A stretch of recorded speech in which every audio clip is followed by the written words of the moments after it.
What's going on, guys? Welcome back to Weekly GCap, the only source you'll ever need to catch up on all the gaming news from the last week. As always, we have a decent number of stories to cover, so let's get right into it. First things first, Suicide Squad has been delayed. This coming from the official Suicide Squad game Twitter account. Quote, Suicide Squad Kill the Justice League will now launch on February 2nd, 2024. We have made the tough but necessary decision to take the time needed to work on getting the game to be the best quality experience for players. Thank you to our amazing community for the continued support, patience, and understanding. There is much more to share in the months ahead, and we look forward to seeing you in Metropolis next year, end quote. If I'm going to be honest, I was expecting this to happen. If you stayed up to date with like the news and everything that was happening around the time that they revealed the Suicide Squad Kill the Justice League gameplay, it was, yeah, the feedback to it wasn't exactly great online. There was a lot of dislikes. Everybody was going crazy on Reddit and Twitter and stuff. So yeah, the fact that this game got delayed until next year really doesn't surprise me. And like I say, every single time that we see a delay, you know, delayed game eventually good, bad game forever bad. And for our next story, well, it isn't really a story. It's more or less just an update on a game that came out recently. But anyway, Minecraft Legends released on Tuesday, and I highly recommend it. If you have Game Pass, whether that be on PC or Xbox, you are able to dive in and download it and try it out. You don't have to pay the full, I think it's only like $40 to buy the game, but still, if you have Game Pass, you don't gotta worry about paying that. You can just download the game, try it out. I highly recommend it. It's essentially like an RTS, but in the world of Minecraft. I've actually been playing through the campaign on my main YouTube channel, so if you want to see some quick gameplay and just kind of see what the game is about, then I highly recommend going to check that out. I have my main channel linked in the description of every single episode of WGC, but yeah, I'm having a lot of fun with it, and you know, even though it's an RTS and that's a bit more of a niche genre and one that's a bit harder for people to get into, this one is actually rather intuitive and the tutorials explain everything like very well, so I highly recommend the game. I'm having a blast with it so far. Next up, Immortals of Aveum, I think is how you say it, will be releasing on July 20th. I don't know a whole lot about this game, you know, I just kind of saw this pop up on Twitter. I watched the trailer for it, and you're seeing the trailer on your screen right now. It's it looks like a cool FPS with like superpowers or something like that. I mean, I really don't know what else to say about it. Maybe there's like a bit of a BioShock influence there, but again, the game looks really cool. I mean, I'll definitely, you know, pick it up, check it out or whatever whenever it goes on sale, but I at least wanted to mention it and get it on some of your guys' radars just in case you haven't heard of this one yet. And for our next story, a new Harry Potter game was announced, this being Harry Potter Quidditch Champions. So they launched like a whole landing page with some FAQs that address basic things like what the game is about and what it is. And the way they describe it is, quote, a fast-paced competitive multiplayer game featuring the world's most iconic magical sport. It's being developed by Unbroken Studios and published by Warner Bros. Expectedly. And then they also mentioned that this is in fact like a standalone experience and it isn't tied to Hogwarts Legacy in any way, which it's a good thing that they mentioned that, because I'm sure many folks would have mistaken this as some sort of like update or expansion or add-on to Hogwarts Legacy, considering how recently that one released just like 2 months ago at this point. So it's also worth noting that this will in fact be a live service type game with like cosmetics and customization and such. They've said it'll be coming to PC and consoles, though they didn't specify which consoles, so no one knows whether this will be coming to PS4, Xbox One, and the Switch or not. There's also no official release date yet. It just kind of seems like they're focused on doing alpha and beta tests to get the game in a good spot currently, as most live service games tend to do. So as of now, we don't know too much about the game, but as always, I'll update you guys as soon as we know more. Real quick, there are some upcoming presentations that I wanted to cover that are happening the same day that I'm recording this episode, but later on in the day after I would already be done recording this episode, and by the time it would probably honestly already be done like being edited and everything. But I at least wanted to cover it, and if anything important does happen during either of these showcases, I will make sure to talk about it in the beginning of the next episode just so you guys are made aware of it. Anyway, this first one, this coming from the Division Twitter account, quote, clear your calendar for April 20th because we're about to take you on a journey through the past, present, and future of the Division franchise, hashtag Division Day, end quote. And then it goes on to say in a picture below that, you know, they'll be revealing a Year 5 roadmap and new Descent game mode for the Division 2, a new gameplay preview for the Division Heartland, and a project update for the Division Resurgence. And like I said, if anything important happens during this presentation, I'll be sure to talk about it at the beginning of the next episode. If anything big happens, or if there's any like, you know, cool surprises here, which I'm not expecting there to be, but you never know. The other showcase that will be happening later today from the time of me recording it, which again would have been like last night by the time that this video goes live, this being the Street Fighter 6 showcase. This coming from Gamatsu, quote, Capcom will host the Street Fighter 6 showcase on April 20th at 3 p.m. Pacific, 6 p.m. Eastern, the company announced. A pre-show will begin 30 minutes earlier. You will also be able to watch it on YouTube in either English or Japanese. And then it just goes on to say that the event will be about 30 minutes long and it will also be hosted by Lil Wayne. So I'm definitely going to be tuning in to check this one out. It was either last week or the week before, but we had also talked about Jedi Survivor's questionable PC size coming in at about 155 gigabytes, and well,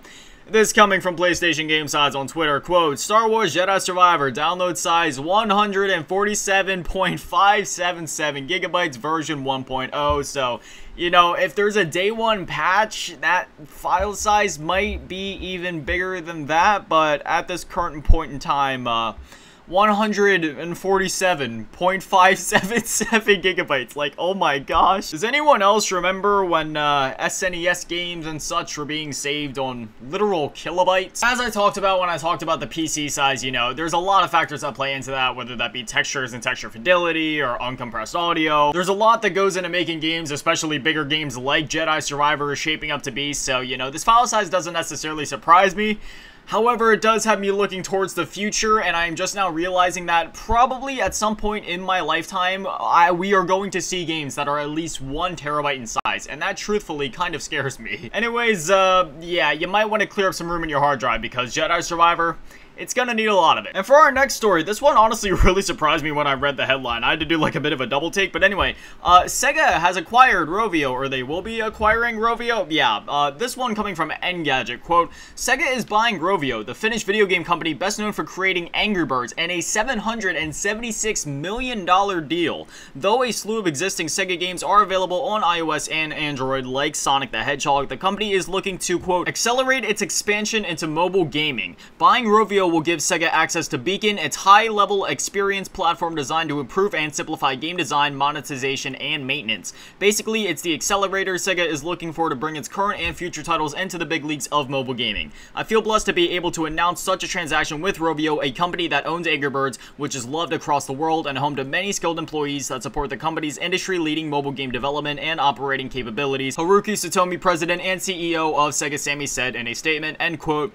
Yeah, like I said at the top of this one, this one just caught me by surprise, okay? Like, I had to double take that, I had to triple take this. Honestly, if anything, I would have expected news of Sega themselves being acquired by one of the bigger companies, but apparently they're just off doing acquisitions of their own now. So with them acquiring Rovio, this just has my eyes pointed towards the future of Sega and mobile gaming, because, I mean, even as what was stated in the article, you know, Sega has some of their games on mobile, but it's not like games that were designed specifically for mobile, it's more or less just like Sega classics, like it's games from like the Sega Genesis era, for example, and they're like ported to mobile, like Sonic and Streets of Rage and such.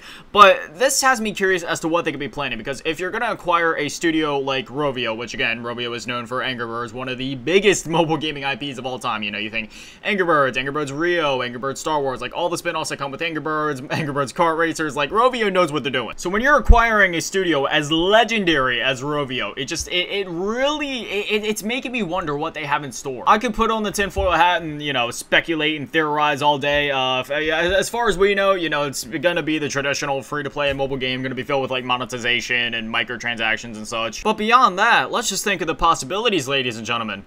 Sonic can now have a cameo in an Angry Birds game.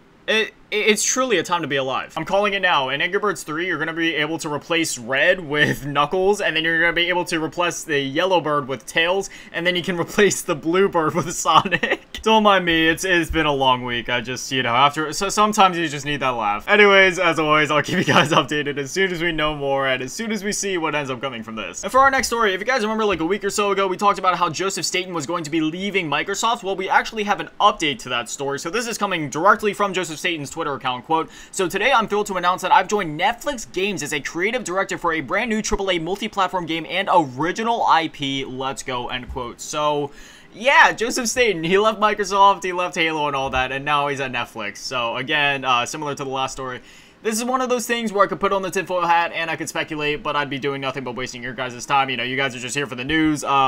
And furthermore, I wouldn't even know where to begin when it comes to speculating about this. I'm very excited to see what ends up coming from this. However, I'm also kind of worried because with it being Netflix games, well, if you know anything about Netflix and games, you know, they work off of streaming services. And if you guys know me, I'm not a big fan of games that are just like solely reliant on streaming, or I don't prefer to play games that way. I prefer to play them natively, so I hope this isn't going to be one of those things where it turns out to be a really cool game or it looks really cool, but the only way to play it is, oh, I don't know, Netflix does their thing where they try to make it exclusive to their platform, and the only way you can play this amazing game with Joseph Staten behind it is to stream it through Netflix.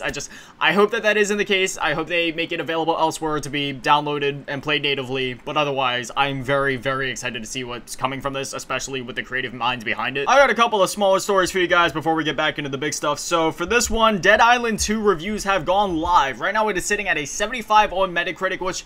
yeah, that's probably what I would have expected. However, I was kind of hoping it would be a bit higher. However, this does mean that it's not ranking as high as the original, but it is ranking higher than the remasters of the original. So this is kind of a complicated situation. So it's sitting at like between a 64 and a 67, depending on what platform you look on for the Dead Island Definitive Edition, remaster, remake, whatever you want to call it, for the PS4 and Xbox One.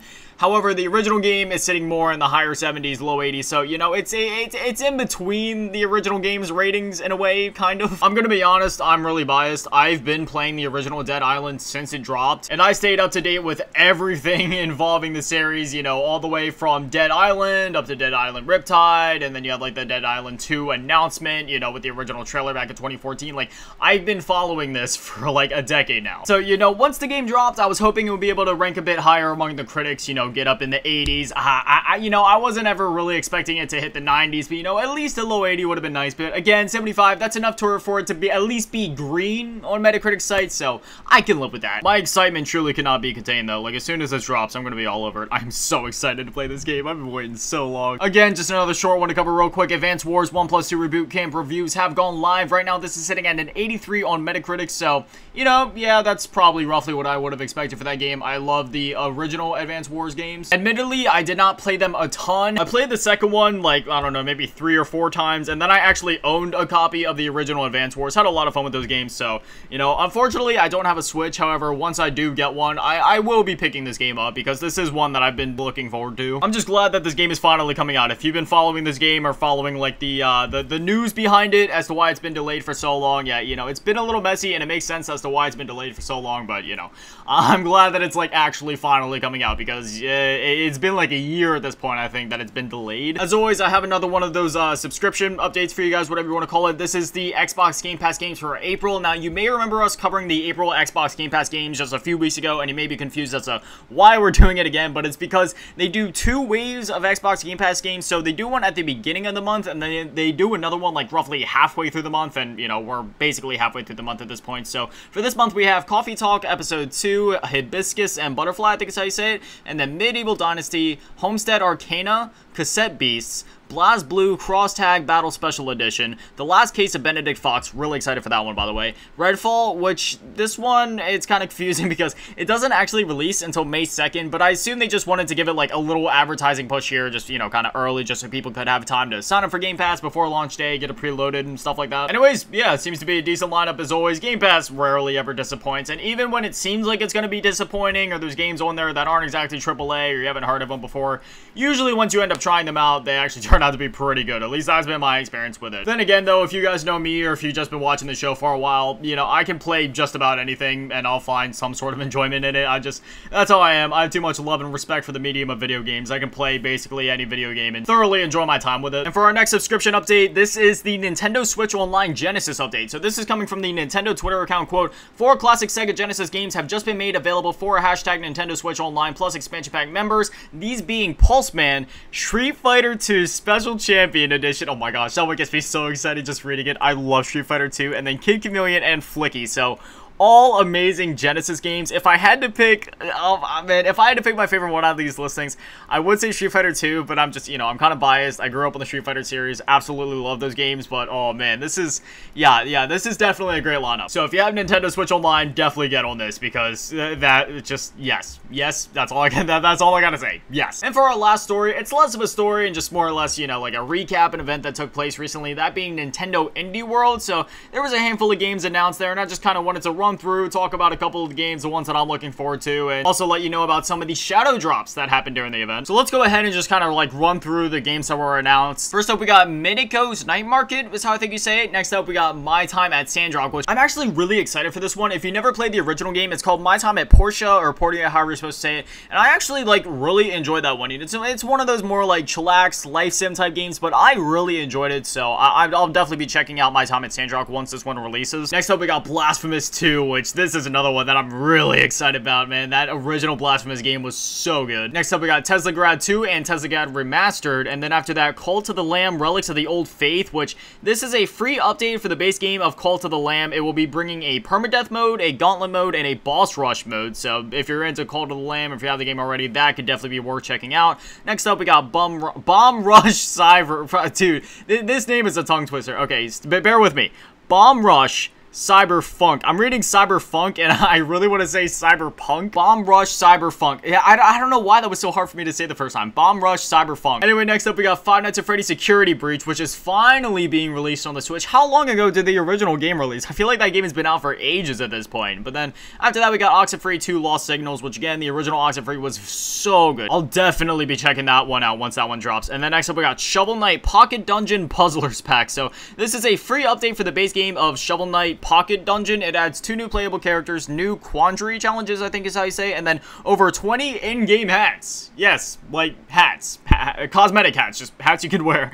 And then this DLC will be out this spring. And then for the last game, Quilts and Cats of Calico. All in all, I thoroughly enjoyed this presentation. Oh, and just in case I forgot to mention it, Five Nights at Freddy's Security Breach was the shadow drop that I was talking about, so if you have a Switch and you've been looking to play that one, you can go ahead and dive in, try that one out now. But yeah, you know, I thought it was a good presentation. You know, I'm thoroughly looking forward to many of the games that were announced here, and all in all, even the ones that I wouldn't originally have been, you know, looking forward to, I'm definitely interested and will be at least checking them out or looking more into them or watching some reviews once they do release, because, you know, I'm that type of guy. I always like trying new games, and a lot of the ones at this showcase genuinely piqued my interest. But anyway, that's all the stories I got for you guys this week. It was a rather quiet week, don't you think? I mean, I had about 15-ish stories here, however, most of them were just kind of relegated to announcements and releases, and there was only like, I don't know, I'm looking down the list right now, maybe like 5 or 6 genuine, you know, like news stories, so it was a bit more of a quiet week, but you know what?